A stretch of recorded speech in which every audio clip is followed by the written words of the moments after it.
নবী করিম সাল্লাল্লাহু আলাইহি ওয়াসাল্লাম দেখছেন এক বুড়ি দুই তিনটা বোঝা মাথায় উঠায় ঘাড়ে উঠায় পড়ে যায়। নবী করিম সাল্লাল্লাহু আলাইহি ওয়াসাল্লামের রহমতের নবীর দৃষ্টি আকৃষ্ট হলো। উঠ থেকে নেমে এগিয়ে গেলেন বুড়ির কাছে। বুড়ি যাও কই? বুড়ি বলছেন, তুমি কোত্থেকে আসছো তুমি জানো না?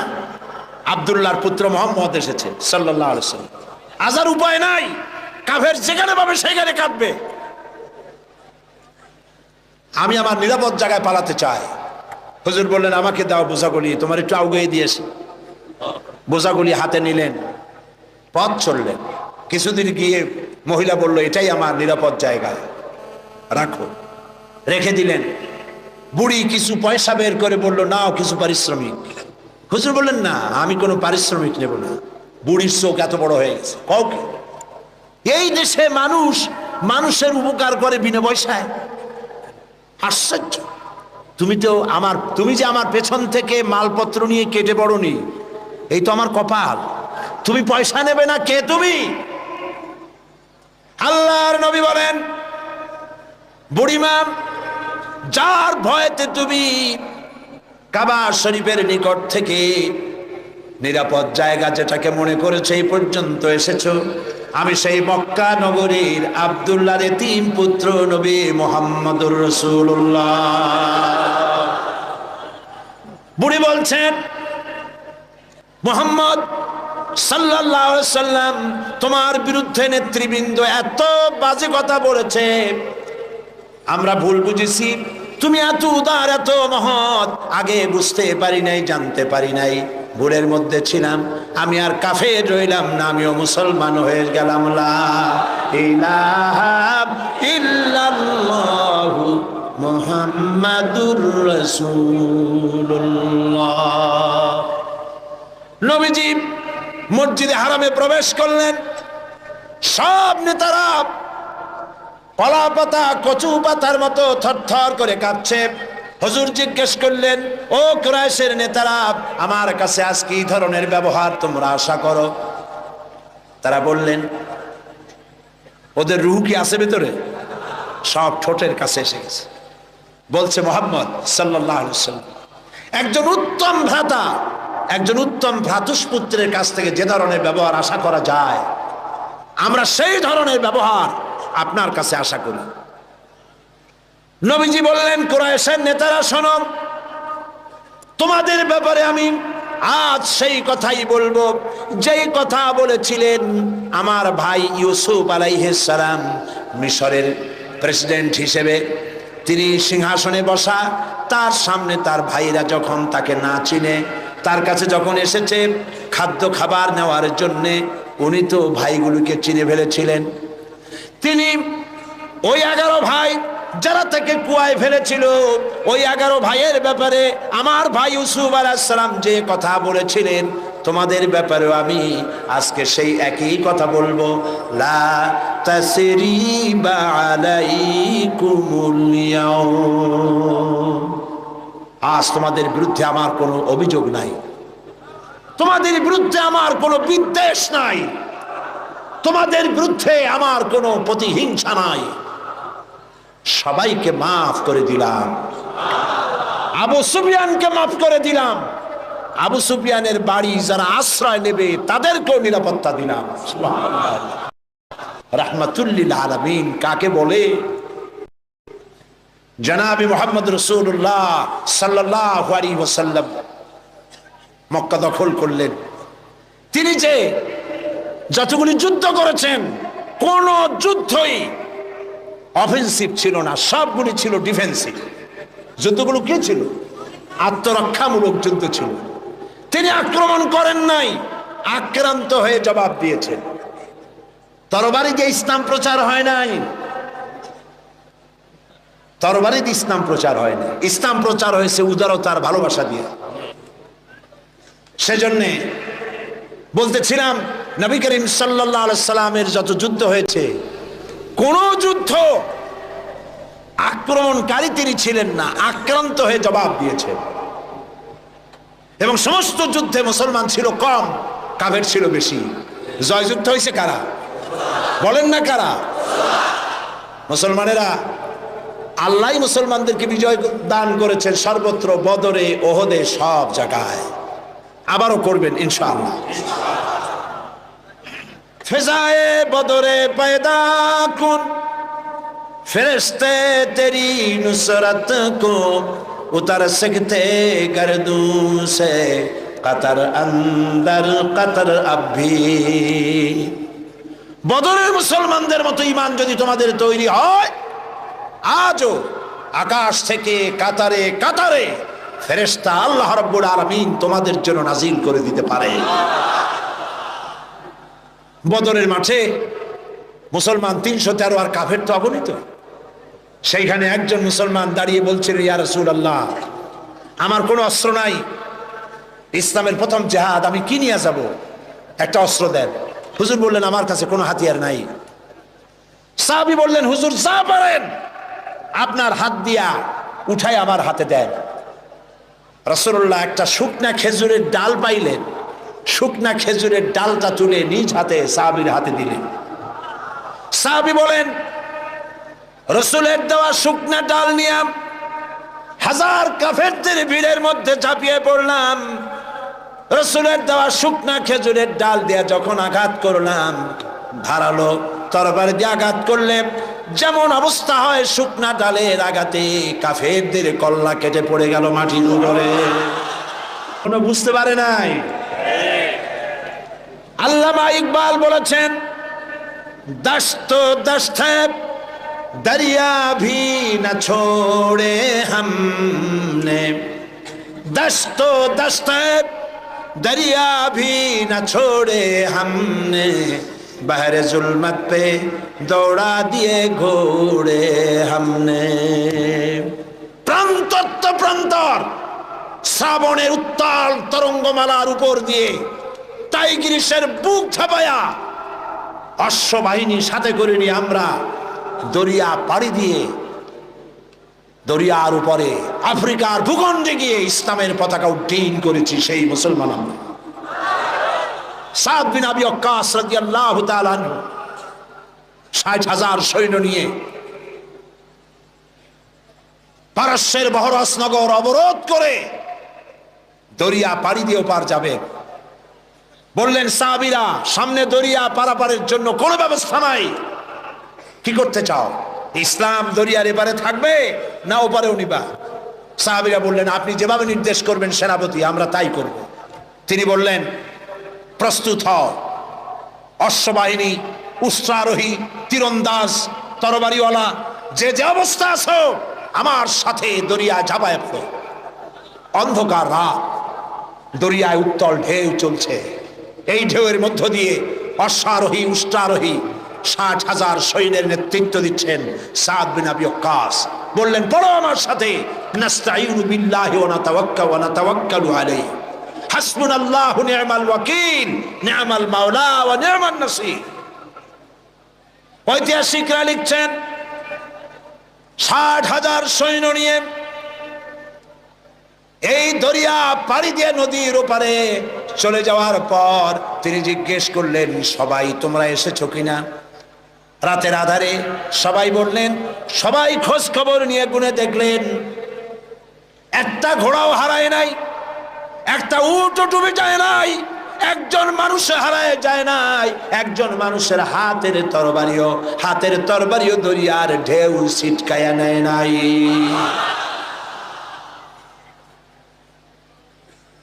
আফ্রিকার গভর্নর বুঝতে পেরেছে মুসলমানরা ঢুকেছে। সে তার সেনাপতিকে বলল, এই মুসলমানগুলির জায়গা করে দাও জঙ্গলের কাছে। জঙ্গলের ভিতরে যে সমস্ত হিংস্র প্রাণী আছে ওরাই খাইয়া শেষ করে দেবে, রাতের বেলায় যুদ্ধ করা লাগবে না। তাদেরকে ওখানে থাকতে দেওয়া হলো। হযরত সাদ বললেন, একটা মঞ্চ বানাও সাহাবীরা। একটা মস্ত মঞ্চ বানানো হলো। ইতিহাস শুনুন মুসলমান, আপনার জীবনের গৌরবোজ্জ্বল ইতিহাস মুসলমানরা ভুলে গেছে, যুবকরা ভুলে গেছে। আজকের যুবকরা চিন্তা করেছে তারা সূর্য সেনের উত্তরসূরি। আজকের যুবকরা মনে করছে তারা রবীন্দ্রনাথের উত্তরসূরি। ও মুসলমান, সূর্য সেনের উত্তরসূরি তোমরা নও, তোমরা শহীদ তিতুমীর উত্তরসূরি। শাহজালালের উত্তরসূরি, খান জাহানের উত্তরসূরি, খালিদ বিন ওয়ালিদের উত্তরসূরি। মঞ্চের উপরে উঠে দাঁড়ালেন, মঞ্চ নির্মিত হয়ে গেল। হযরতে সাদ মঞ্চের উপরে দাঁড়িয়ে জঙ্গলের দিকে তাকিয়ে বললেন, লক্ষ্য করুন, আরে ভাই এত মানুষ, কারো তো পেশাব পায়খানা লাগতেই পারে, আপনারা পথ ছেড়ে দেন, তা না হলে আপনাদেরই অসুবিধা হবে। মঞ্চের উপরে দাঁড়িয়ে হযরতে সাদ বললেন, ইয়া আইয়াতুল হাসারাত ওয়াস সিবা নাহনু আসহাবু রাসূলুল্লাহ সাল্লাল্লাহু আলাইহি ওয়াসাল্লাম ফারজিউ ফাইন্না নাজিলুন ফামান ওয়াজাদনা বাদাহু কাতালনাহু। ও জঙ্গলের হিংস্র প্রাণীরা, শুনে রাখো, আমরা আল্লাহর নবী রাসূলুল্লাহর সাহাবী, এই এলাকায় ইসলাম প্রচারের জন্য এই এলাকায় এসেছি, আমরা এখানে রাত কাটাতে চাই। সুতরাং তোমরা যারা এই জঙ্গলের ভিতরে হিংস্র প্রাণী আছো, আমাদের নিরাপত্তার কারণে এই এলাকা ছেড়ে অন্যত্র চলে যাও। আমার এই ঘোষণার পরে যদি কোনো হিংস্র প্রাণী আমাদের সামনে পড়ে যায়, তরবারি দিয়ে ফয়সালা করা হবে। কাফেরেরা চিন্তা করলো, পাগলেরা কয় কি, মঞ্চ বানাইয়া বাঘ সিংহরে ওয়াজ করতেছে, একটা কথা হইল। কাফেরেরা দেখলো হযরতে সাদের বক্তৃতার পরে মানুষের চক্ষু বিস্ফারিত করে জঙ্গলের ভিতর থেকে সিংহের লাইনে সিংহ, বাঘের লাইনে বাঘ, সাপের লাইনে সাপ, যার যার আন্ডা বাচ্চা মুখে নিয়ে লাইন করে জায়গা ত্যাগ করে চলে গেল। সেই মুসলমান আমরা, আবার সেই দিন ফিরে আসতে পারে, ফিরে আসবে ইনশাআল্লাহ, বলি ইনশাআল্লাহ। মুসলমান জীবন দিতে জানে, জীবন দিতে জানে। মুসলমান তাদের ঈমান নষ্ট করতে পারবে না। আমরা আর কিছু পারবো না, এদেশে বসে দোয়া তো করতে পারবো না, তাও পারবো না কেন? দুদায়েব, চেচনিয়ার প্রেসিডেন্ট দুদায়েব, তিনি রাশিয়ার আক্রমণে যখন চেচনিয়া তছনছ হয়ে যাচ্ছিল, তখন তিনি একটা নিউজ ইন্টারনেটে পাঠিয়েছিলেন। দৈনিক ইনকিলাব পত্রিকায় সেই খবরটা ছাপা হয়েছিল। তিনি বলেছিলেন, ও পৃথিবীর মুসলমানেরা, রাশিয়া আমাদের মারতেছে, আমাদের খাবার নাই, পরার নাই, প্রতিদিন আমরা মরছি, তোমরা আমাদেরকে খাবার দিলে না, আমাদেরকে অস্ত্র দিলে না, আমাদেরকে টাকা দিলে না, আমাদেরকে কিচ্ছু দিলে না, আমাদের পক্ষে কথাও বললে না। ও পৃথিবীর মুসলমানেরা, আচ্ছা এইটুকুনও কি করতে পারো না যে গভীর রাত্রে 2 রাকাত তাহাজ্জুদের নামাজ পড়ে আল্লাহর কাছে 2টি হাত উঁচু করে এ কথাও কি বলতে পারো না যে আল্লাহ, ও আল্লাহ, তুমি তো সেই আল্লাহ যে বদরের মাঠে ফেরেশতা দিয়া সাহায্য করেছিলে, তুমি তো সেই আল্লাহ যে ফেরেশতা দিয়া ওহদে সাহায্য করেছিলে, ও আল্লাহ, তুমি দয়া করে সেই ফেরেশতাগুলি দিয়ে চেচনিয়ার মুসলমানদেরকে সাহায্য করো। ও পৃথিবীর মুসলমান, এটুকুনও কি করতে পারো না আমাদের জন্যে? আজ আফগানের মুসলমানেরাও তাদের কথা, তাদের খবর ছড়ায় না। ওরা মারে, এটা ছড়ায়, কিন্তু এরা কত মারে সেইটা বলার মতো, সেইটা নিউজ দেওয়ার মতো নিউজ মিডিয়াও তাদের হাতে নাই। তাদের সাহায্য করার জন্য আল্লাহ ছাড়া কেউ নাই। এই জন্য আজ প্রাণ ভরে দোয়া করতে হবে আফগানের মুসলমানদের জন্য। আমি বাংলাদেশের এক ছোট্ট ব্যক্তি, আল্লাহর এক নগণ্য গোলাম। আমি বিশ্বাস করি, মনে প্রাণে বিশ্বাস করি, আজ হোক কাল হোক,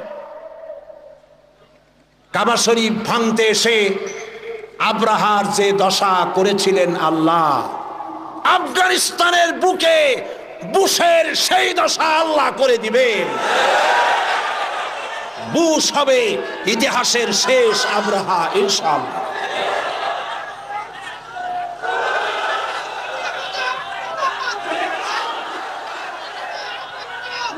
সেজন্য আজ আমরা আমেরিকার ইঙ্গো মার্কিন যে হামলা মুসলমানদের উপরে হচ্ছে, আল্লাহর সাহায্য কামনা করব দোয়ার মাধ্যমে। যত মানুষ দাঁড়ায় আছেন রাস্তায়, যত মানুষ দাঁড়ায় আছেন আশেপাশে, সব দোয়ার জন্য বসে পড়বেন, মোনাজাত হবে। এত বড় মোনাজাত জীবনে আরেকটা পাবো কোন নিশ্চয়তা আছে? যে যেখানে দাঁড়াইছে বসা মানুষেরা বসায় দেন। এত বড় মোনাজাত যার কপালে নাই সে তো কপাল পোড়া। যে যেখানে দাঁড়িয়েছে বসায় দেন। আর জোরে সোরে জিকির করেন সাল্লাল্লাহু আলাইহি ওয়াসাল্লাম। তার সম্পর্কে সূরা নাহলের মধ্যে আল্লাহ পাক বলেছেন, নবুয়ত রিসালাত সম্পর্কে আল্লাহ পাক কথাটা এভাবে বলেছেন, وعلى الله قصد السبيل ومنها جائر ولو شاء لهداكم أجمعين। আর সোজা রাস্তা বলে দেওয়ার দায়িত্ব আমার, যেখানে রয়েছে অসংখ্য বাঁকা পথ, আর আমি ইচ্ছে করলে গোটা পৃথিবীর সমস্ত মানব মণ্ডলীকে হেদায়েত করে দিতে পারতাম। সোজা রাস্তা বলে দেওয়ার দায়িত্ব আমার। সেই সোজা রাস্তা বলে দেওয়ার দায়িত্ব আল্লাহ নিজে গ্রহণ করে নবীদের পাঠিয়েছেন। এজন্য পৃথিবীর সর্বশ্রেষ্ঠ মানুষ হলেন আল্লাহর নবীরা। বলুন তো সর্বশ্রেষ্ঠ মানুষ কারা? যাদের কোনো ভুল নাই, ত্রুটি নাই। আজ লক্ষ লক্ষ জনতা সার্কিট হাউস ময়দানে পকেটের পয়সা খরচ করে এখানে এসেছেন, ঠিক কিনা বলুন? বাস ভাড়া, ট্রাক ভাড়া দেওয়া হয়েছে, রিক্সা ভাড়া দেওয়া হয়েছে, মাহফিলের পরে খেতে দেওয়া হবে শিবির, এমন কোনো কথা বলেছে? নিজের পয়সা খরচ করে জানতে এসেছি এমন একটি মানুষকে যিনি আমাদের বাংলাদেশি নন। মুহাম্মদ সাল্লাল্লাহু আলাইহি ওয়াসাল্লাম বাংলাদেশি? তিনি, তার গায়ের রং আমাদের রঙের মতো, তিনি আমাদের ভাষায় কথা বলতেন, তিনি আমাদের রক্ত সম্পর্কীয় আত্মীয়দের মধ্যে কেউ? তাহলে রক্ত সম্পর্কীয় আত্মীয়দের মধ্যে কেউ নন, আমার দেশের মানুষও নন, আমার রঙেরও নন, আমার ভাষারও নন। অথচ এই ব্যক্তির জন্য লাখো লাখো জনতা ঢল নেমেছে সার্কিট হাউস ময়দানে। এই ঢল নেমেছে কি সাইদিকে দেখার জন্য? নিশ্চয়ই নয়। আজকের এই ঢল নেমেছে বিশ্বনবী মুহাম্মদ রাসূলুল্লাহ সাল্লাল্লাহু আলাইহি ওয়াসাল্লামকে জানার জন্য। কেন এই আগ্রহ? আচ্ছা, এই আগ্রহ কি শুধুমাত্র খুলনার মানুষের? না, গোটা বিশ্বের সমস্ত মানুষের মুহাম্মদ সাল্লাল্লাহু আলাইহি ওয়াসাল্লামের প্রতি আগ্রহ। কারণ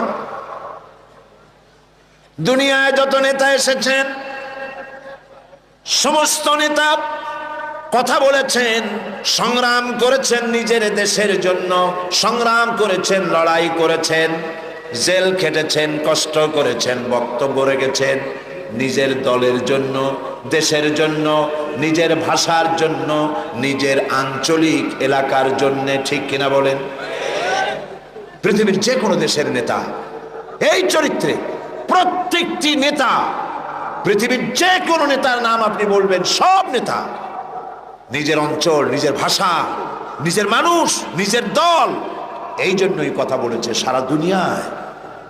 বিশ্ব মানবতার জন্যে কথা বলেছেন, নারীর জন্য, সাদা মানুষের জন্য, কালো মানুষের জন্যে, নির্যাতিত মানবতার জন্যে, শ্রমিকের জন্যে, কৃষকের জন্যে, বিশ্বব্যাপী সমস্ত মানুষের অধিকারের কথা পৃথিবীতে একজনই বলেছেন, যার নাম বিশ্ব নবী, বিশ্ব নেতা, সাইয়্যিদুল মুরসালিন, আশরাফুল আম্বিয়া, মুহাম্মদ রাসূলুল্লাহ সাল্লাল্লাহু আলাইহি ওয়াসাল্লাম। আপন চরিত্র মাধুর্য দিয়ে পৃথিবীকে তিনি জয় করেছেন। তিনি যুদ্ধ করে পৃথিবীকে জয় করেননি, যুদ্ধ করে মানুষকে পদানত করেননি। তিনি মানুষের মন জয় করেছেন, মানুষকে আকর্ষণ করেছেন অনুপম চরিত্র মাধুর্য দিয়ে। আল্লাহর নবী মুহাম্মদ রাসূলুল্লাহ, সবাই বলেন সাল্লাল্লাহু আলাইহি ওয়াসাল্লাম, তার চরিত্রের প্রতি আকৃষ্ট হয়েছেন গোটা বিশ্ব। আল্লাহ পাক নিজেই যার চরিত্রের সার্টিফিকেট দিচ্ছেন। আল্লাহ রাব্বুল আলামিন বলেন, ওয়া ইন্নাকা লাআলা খুলুকিন আযীম। নবী হে, আপনি হচ্ছেন মহান চরিত্রের অধিকারী। সুবহানাল্লাহ বলবেন না? কে দিচ্ছেন এই সার্টিফিকেট? কে দিচ্ছেন? ও নবী, আপনি মহান চরিত্রের অধিকারী, খুলুকিন আযীম। আযীম কাকে বলে? আরবিতে চওড়া জিনিসকে বোঝাবার জন্য বলা হয় আরিদ, গভীরতাকে বোঝাবার জন্য আরবিতে বলা হয় আমিক। কিন্তু যে চওড়া মাপা যায় না, কত চওড়া মাপার মতো কোনো ফিতা নাই, কত গভীর তা মাপার মতো কোনো যন্ত্র নাই। এত সীমাহীন চওড়া, সীমাহীন গভীর যে জিনিস, তাকেই বলা হয় আযীম। নবী হে, আপনি এমন মহান চরিত্রের অধিকারী যা পৃথিবী কেউ মেপে কুলাতে পারবে না। সুবহানাল্লাহ। এই সার্টিফিকেট দিচ্ছেন আল্লাহ রব্বুল আলামিন নিজেই। পৃথিবীর মধ্যখানে আল্লাহ তাকে পাঠালেন। শৈশব, কৈশোর, যৌবন কাটালেন যে মানুষদের মধ্যে, তারা তাকে আল আমিন বলল, সত্যবাদী বলল, বিশ্বাসী বলল। জীবনে একটি মিথ্যে কথা বলেননি। আপনারা বলেন এইটা কত বড় কথা, এইটা কত বড় কথা। সারা জীবনে একটি মিথ্যে কথা উচ্চারণ করেননি মুখ দিয়ে। সুবহানাল্লাহ বলবেন না? কাউকে ঠকাননি, কাউকে প্রতারণা করেননি, কাউকে নিন্দা করেননি, কাউকে গালমন্দ করেননি, পরচর্চা, পরনিন্দা করেননি, কাউকে ব্যথা দেননি। সারা জীবন অন্যের ব্যথা শুনে ব্যথা মুছেছেন দুই হাতে, নিজে ব্যথা পেয়েছেন, কাউকে ব্যথা দেন নাই। বিশ্বনবী মুহাম্মদ সাল্লাল্লাহু আলাইহি ওয়াসাল্লাম, আল্লাহ পাক এই সুন্দর মানুষটিকে, এই মহান মানুষটিকে পৃথিবীতে পাঠালেন কি জন্য? আল্লাহ রাব্বুল আলামিন কোরআনে কারীমের ভিতরে পরিষ্কার করে বলেছেন, হুয়াল্লাযী আরসালা রাসূলাহু বিল হুদা ওয়া দীনিল হক লিইয়ুযহিরাহু আলাদ-দীনি কুল্লিহি ওয়ালাউ কারিহাল মুশরিকুন। আল্লাহ হচ্ছেন তিনি যিনি তার রাসূলকে দ্বীন হক, সত্যের বিধান সহকারে পৃথিবীতে পাঠিয়েছেন, এই জন্যে যাতে করে তিনি সমগ্র বিশ্বের মানুষের উপরে আল্লাহর আদর্শ, আল্লাহর ইসলামকে বিজয়ী করে দেন। তাতে যদিও তাতে এ বিষয় কাফেরদের কাছে অসহনীয়, কাফেরদের কাছে তা যতই অসহনীয় হোক, আল্লাহ পাক নবীকে এজন্য পাঠিয়েছেন পৃথিবীর মানব রচিত সকল মতবাদের উপরে আল্লাহ পাকের নবী বিজয়ী করে দেবেন। কোনটাকে? আপনারা শুনতেছেন না বোধহয় ঠিক মতো। কোনটাকে? ইসলাম। ইসলামকে বিজয়ী আদর্শে পরিণত করার জন্য আল্লাহ পাক তার রাসূলকে পৃথিবীর বুকে পাঠালেন।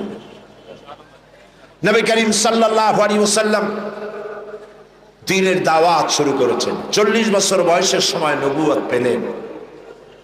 উতর কর গারে হেরা সে সুয়ে কওম আয়া, উতর কর গারে হেরা সে সুয়ে কওম আয়া, और एक नुस्खे की बियासत लाया। হেরা পাহাড় থেকে নবী করিম সাল্লাল্লাহু আলাইহি ওয়াসাল্লাম নেমে আসলেন, হাতে আনলেন পরশ পাথর। সেই পরশ পাথরের নাম হচ্ছে কোরআন শরীফ। সুবহানাল্লাহ বলুন। এই পরশ পাথরের সংস্পর্শে যারা এলো, আল্লাহ রাব্বুল আলামিন তাদেরকে সোনা, লোহাগুলিকে সোনা বানায় দিলেন, কয়লার খণ্ডগুলিকে হীরক খণ্ডে পরিণত করে দিলেন। নবী করিম সাল্লাল্লাহু আলাইহি ওয়াসাল্লাম কাবা শরীফের পাশে বসে তেলাওয়াত করছেন। আবু জাহেল, আবু লাহাবরা, যারা মুহাম্মদ সাল্লাল্লাহু আলাইহি ওয়াসাল্লামকে বলতো আল আমিন, বলতো সাদেক, বলতো, তারা এখন আর এই সম্বোধন করতে রাজি নয়। তারা বুঝতে পেরেছে তাদের আদর্শের দিন শেষ, তাদের নেতৃত্বের দিন শেষ। মুহাম্মদ সাল্লাল্লাহু আলাইহি সাল্লাম নতুন এক আদর্শ নিয়ে এসেছেন। এই আদর্শের কাছে যেন কেউ না যেতে পারে, সেই জন্য তারা বলল মুহাম্মদ সাল্লাল্লাহু আলাইহি সাল্লাম পাগল হয়ে গেছে। বলেন নাউজুবিল্লাহ। নবী করিম সাল্লাল্লাহু আলাইহি সাল্লামকে পাগল বলা হলো। রসুলকে যদি পাগল বলা হয়, আঘাত লাগে কোথায়? আল্লাহর অস্তিত্বে আঘাত লাগে। ওরা মুহাম্মদ সাল্লাল্লাহু আলাইহি সাল্লামকে পাগল বলল, আল্লাহ পাক জবাব দিবে। আল্লাহ রাব্বুল আলামিন কাফিরদের এই গালির জবাবে আল্লাহ পাক শোনায় দিলেন, ওয়া মা সাহিবুকুম বিমাজনুন, তোমাদের সাথী পাগল নন। তোমাদের সাথী সারা জীবন তোমরা যার সাথে ছিলে, পাগলামির কি দেখলে? আসল পাগল কারা তা খুব শীঘ্রই প্রতীয়মান হবে, সকলের সামনে স্পষ্ট হবে। প্রিয় ভাই সব, হজের মৌসুম এলো। মুহাম্মদ সাল্লাল্লাহু আলাইহি সাল্লাম কাবা শরীফের পাশে বসে তেলাওয়াত করছেন, তখনও তার নাম চতুর্দিকে ছড়ায় নাই। ওরা ছড়াচ্ছে পাগল বলে, জেনে ধরা রুগী বলে, কাহেন বলে, সাহের বলে, গণক, জাদুকর, পাগল, এই সব ছড়াচ্ছে। আর আল্লাহ পাক বলছেন, ওয়ারাফানা লাকা যিকরাক, ওয়ারাফানা লাকা যিকরাক, ও নবী, আপনার প্রশংসার দিগন্তকে বিশ্বব্যাপী উন্মোচিত করে দেব আমি আল্লাহ রাব্বুল আলামিন। দেখেন আল্লাহর হিকমত। নবীর নাম, তখন তো রেডিও নাই, ওই যুগটা চিন্তা করেন। রেডিও নাই, টেলিভিশন নাই, পত্রপত্রিকা নাই, ক্যাসেট নাই, ভিসিডি নাই, সিডি নাই, ভিডিও নাই। এক জায়গার খবর আর এক জায়গায় পৌঁছতে বহুদিন লেগে যায়। আল্লাহর কুদরত দেখুন প্রচারের। হজের মৌসুমে সিরিয়া থেকে, ওমান থেকে, ইয়েমেন থেকে, বাহরাইন থেকে, কুয়েত থেকে, চতুর্দিক থেকে লোকেরা এসেছে হজের মৌসুমে। মুহাম্মদ সাল্লাল্লাহু আলাইহি ওয়াসাল্লাম তেলাওয়াত করছেন কাবার পাশে বসে। আবু জাহেল তাবুতে তাবুতে গিয়ে বলছে, এই লোকেরা শোনো, আমাদের দেশে একটা জেনে ধরা রুগী, আত পাগলা টাইপের লোক, নাম তার মোহাম্মদ। বলেন নাউজুবিল্লাহ। ও গালি দিয়ে শোনাচ্ছে, লোকটি পাগল হয়েছে। ওই যে দেখা যায় কি যেন পড়তেছে, তার কাছেও যাবে না, শুনবাও না কি বলে। এরা তো নাম জানতো না। আবু জাহেল নামটা শোনাই দিয়েছে। লোকেরা মনে করলো এরা হলো কুরাইশদের নেতা। পাগলের কাছে যেতে নিষেধ করেছে, কি বলে তা শুনতে নিষেধ করেছে। ঠিক আছে, শুনবো না। কানের মধ্যে 2 আঙ্গুল ঢুকাই দিছে, কিন্তু পাগলটা কেমন তা তো একটু দেখে আসে। এরা পাগল দেখতে গিয়েছে। কাবার পাশে এসে নবীজির চেহারা মোবারকের উপরে যখন নজর পড়েছে, নিজেদের মুখ থেকে বেসাখতা স্বগতোক্তি নিজেদের মুখ থেকে বেরিয়ে গেল, পাগল কি এত সুন্দর হয়? আমরা তো পাগল দেখেছি আমাদের দেশে, মাথার চুল থাকে উস্কো খুস্কো, দাঁতে থাকে ময়লা, জামার বোতাম নিচেরটা থাকে উপরে, কাপড় চোপড় অবিন্যস্ত। পাগল তো আমরাও দেখেছি। এত সুন্দর মানুষ, তা কি কোনোদিন পাগল হতে পারে? কত সুন্দর! যার কথা আপনারা শুনতে এসেছেন, গৌতম বুদ্ধ বলেন, শ্রীকৃষ্ণ বলেন, কনফুসিয়াস বলেন, জরথুস্ট্র বলেন, গুরু নানক বলেন, পৃথিবীর কোন নেতার জীবন ইতিহাস ঐতিহাসিক ভিত্তি নাই। জীবনের 2-4টা ঘটনা আছে মাত্র, আর কিছু নাই। টেস্ট করুন, পড়েন, পড়াশোনা করেন। পৃথিবীর যত নেতা আছে, সমগ্র জীবনের কাহিনী খুঁজে পাওয়া যাবে না। একমাত্র নবী মুহাম্মদ রাসূলুল্লাহ প্রাণ ভরে পড়েন সাল্লাল্লাহু আলাইহি ওয়াসাল্লাম, যার জন্ম ধাত্রী মাতা। জন্ম কেমনে হলো?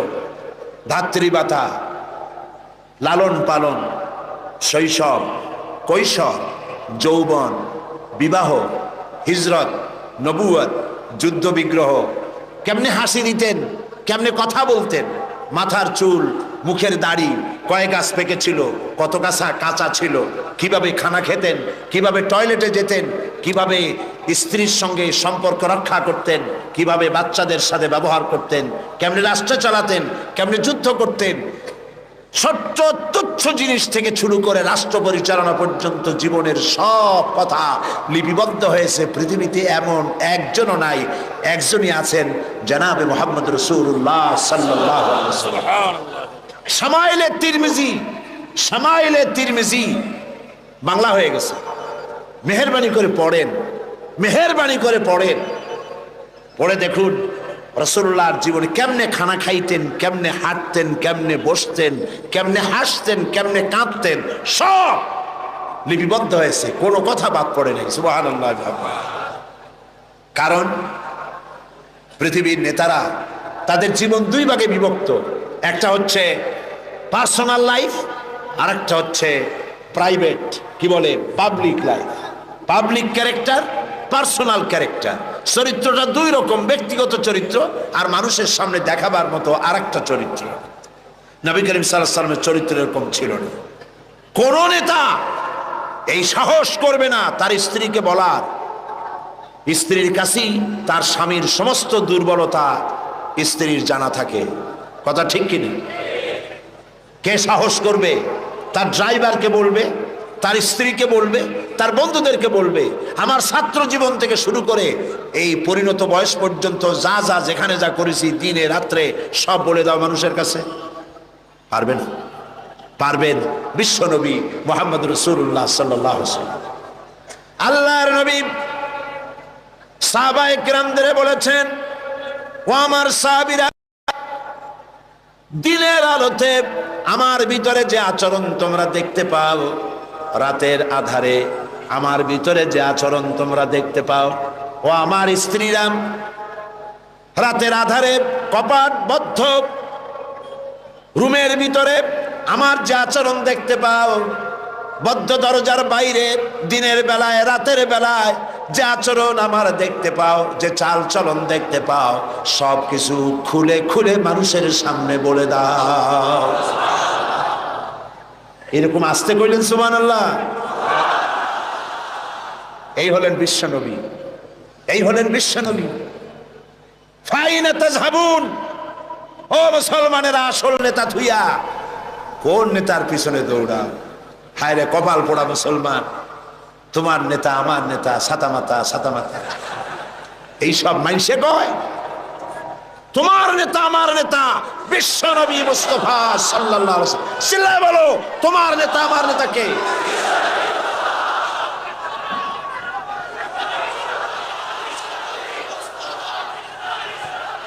জনাবে মুহাম্মদ রাসূলুল্লাহ, জনাবে মুহাম্মদ রাসূলুল্লাহ। সবাই বলেন সাল্লাল্লাহু আলাইহি ওয়াসাল্লাম।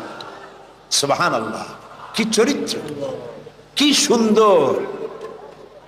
হযরত আনাস রাদিয়াল্লাহু তাআলা আনহু 8.5 বছরের কিশোর, একেবারে বাচ্চা না, 8.5 বছরের কিশোর মুহাম্মদ সাল্লাল্লাহু আলাইহি ওয়াসাল্লামের খেদমতে নিয়োজিত হয়েছেন। আপনারাই বলেন, 8.5 বছরের ছেলে, সে কি সব কথা বোঝে? তারে যদি বলা হয় গরম পানি আনো, সে তো ফ্রিজের পানি নিয়ে আসবে, বুঝতে পারবে না। স্যান্ডেল আনো, আনবে জুতা। বিছানা বিছাও, বিছানা উঠায় থবে। ছোট্ট মানুষ তো, ভুল হইতেই পারে।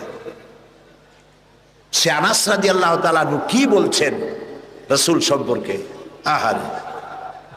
হযরত আনাস বলেন, 8.5 বছর বয়স থেকে নিয়ে একটানা 10 বছর পর্যন্ত নবী মুহাম্মদ রাসূলুল্লাহ সাল্লাল্লাহু আলাইহি ওয়াসাল্লামের খাদেম হিসেবে হুজুরের সাথে থাকার সৌভাগ্য আমার হয়েছিল। 10টি বছরের ভিতরে একটি বারের জন্য আল্লাহর নবী আমাকে চোখ রাঙাইয়া ধমকের সুরে একবারও বলেন নাই, আনাস এটা কেন করেছো অথবা এটা কেন করো নাই।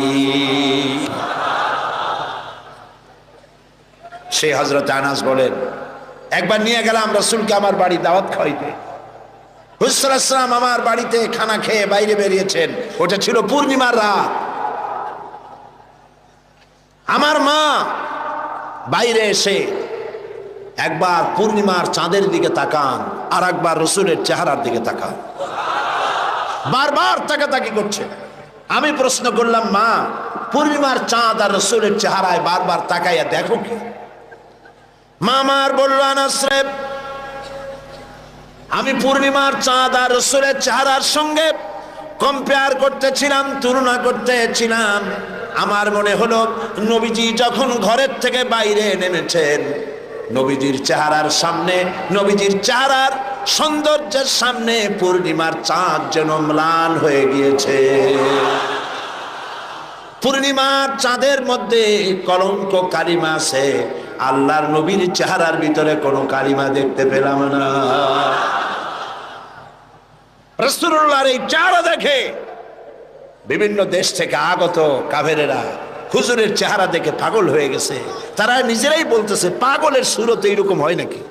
অসম্ভব, নিশ্চয়ই এই লোকটি পাগল নয়। আচ্ছা কি বলে শুনি। কানের মধ্যে তো আঙ্গুল দেওয়া ছিল, আঙ্গুল বাইর করে বেড়াইছে।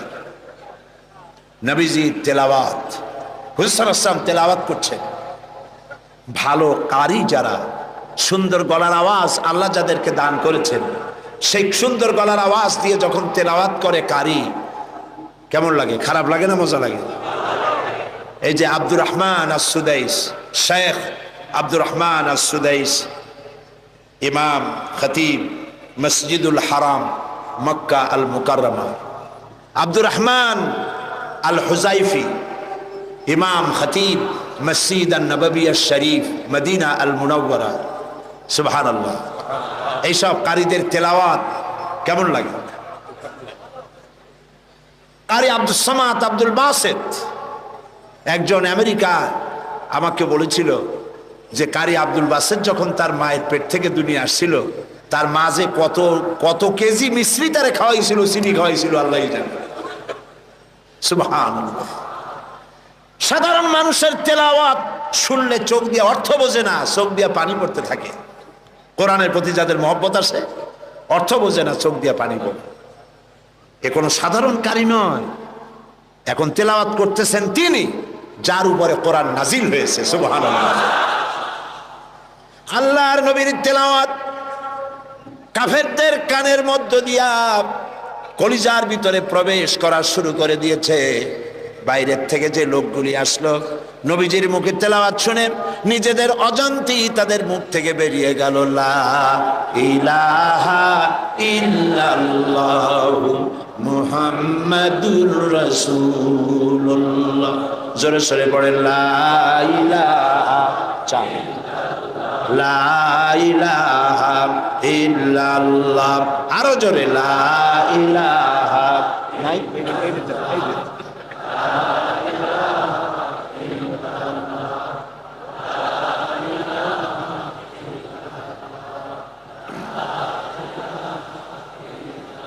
লা ইলাহা ইল্লাল্লাহু মুহাম্মাদুর রাসূলুল্লাহ। নবী করিম সাল্লাল্লাহু আলাইহি ওয়াসাল্লামের অনুপম চরিত্র মাধুর্যের মধ্য দিয়ে ইসলামের দাওয়াত ছড়িয়ে পড়ল সবখানে। সিরিয়া, কুয়েত, কাতার, বাহরাইন, মিশর সব দিকে ছড়িয়ে পড়তে লাগলো। কাফেরেরা বাধার বিন্ধ্যাচল সৃষ্টি করলো। তারা নেতৃত্ব দিতে চাইলো, রাসূলুল্লাহ নেতৃত্ব নেন নাই। আবু তালেব বলেছিল, আবু তালেবের তারা কি বলেছিল, মুহাম্মদ সাল্লাল্লাহু আলাইহি ওয়াসাল্লামকে শুধু একটা প্রস্তাব দেন, সোনা দানা সুন্দরী নারী যা চায় সব দেব, তবু যেন লা ইলাহা ইল্লাল্লাহ এই দাওয়াতটা যেন না দেয়। তাহলে বোঝেন লা ইলাহা ইল্লাল্লাহ কত কি বিপ্লবাত্মক কথা। আমরা বুঝি না বলে আমাদেরকেও অ্যাকশন করে না, যারা শোনে না, যারা শোনে তাদের মধ্যেও অ্যাকশন করে না। মুহাম্মদ সাল্লাল্লাহু আলাইহি ওয়াসাল্লামের কাছে যখন এই প্রস্তাব গেল, এই প্রস্তাব তিনি মেনেছিলেন? মেনেছিলেন?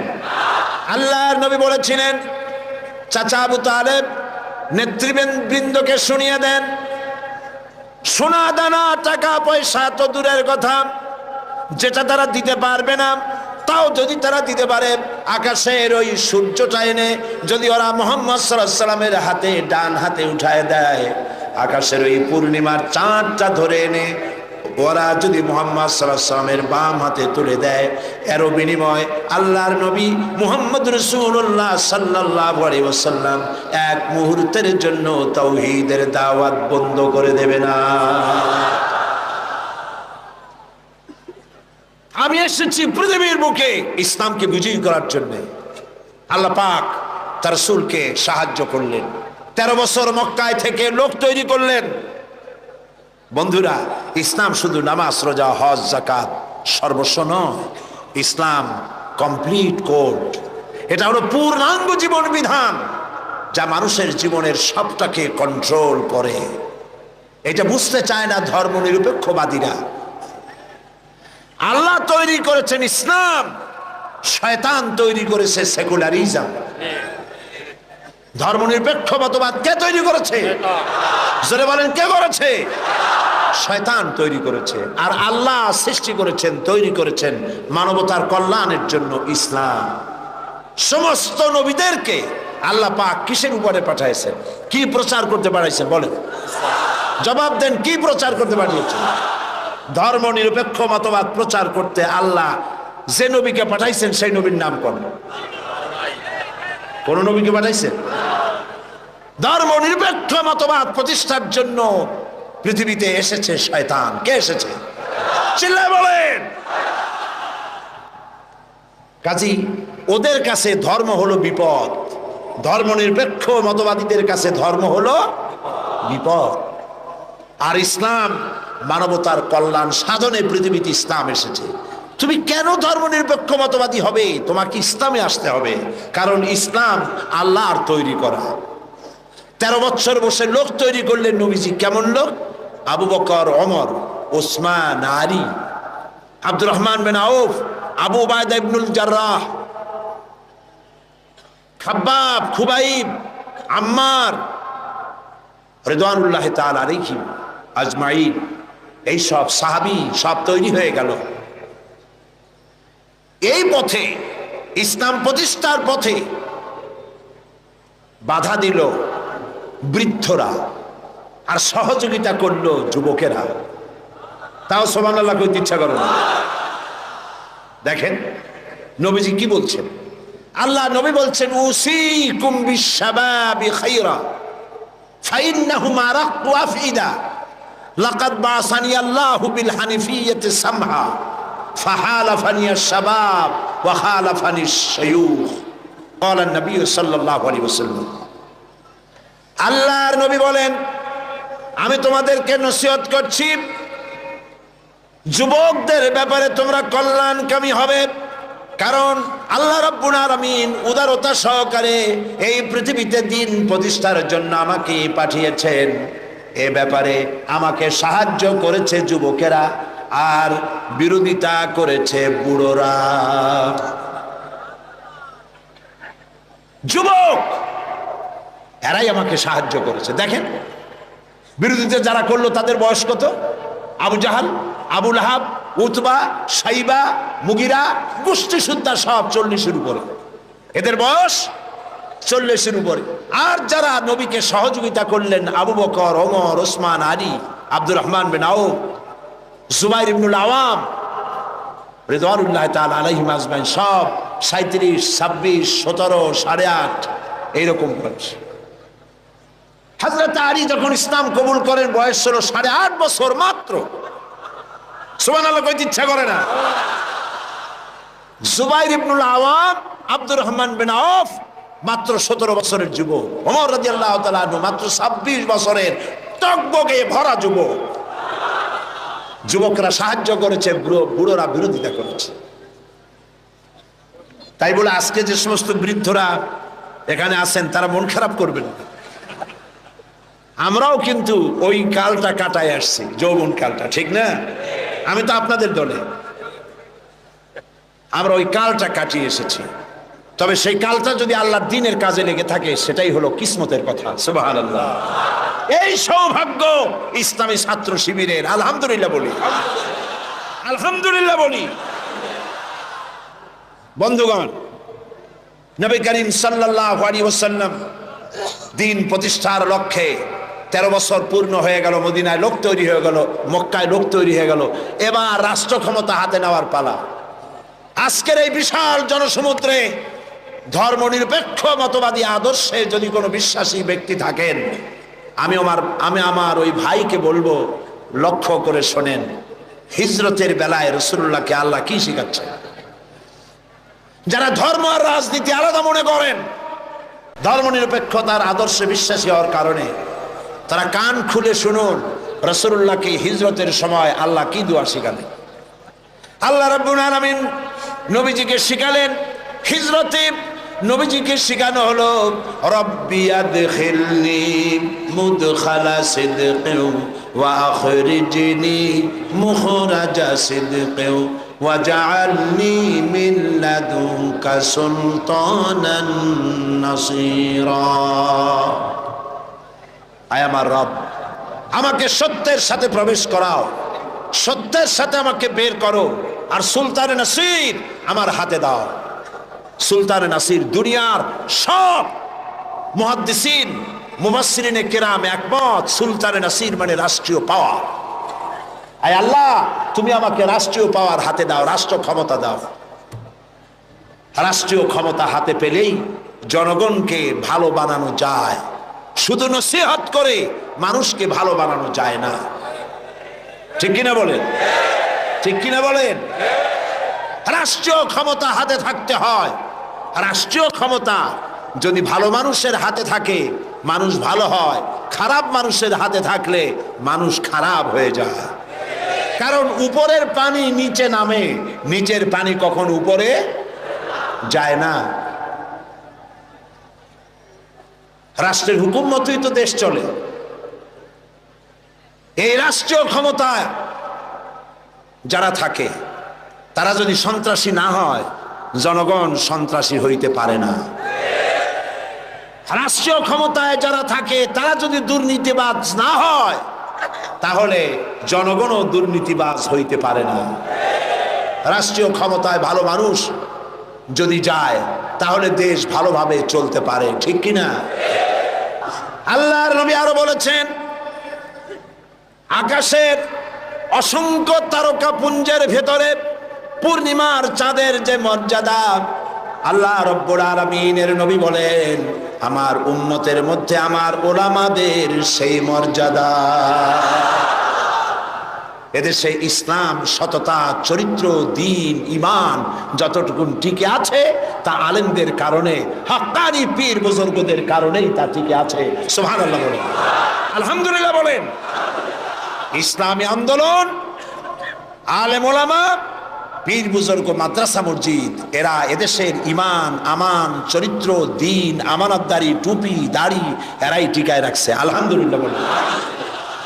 সেজন্য ভাইরা, নবী করিম সাল্লাল্লাহু আলাইহি ওয়াসাল্লাম পৃথিবীতে এসেছিলেন দ্বীন প্রতিষ্ঠার জন্য।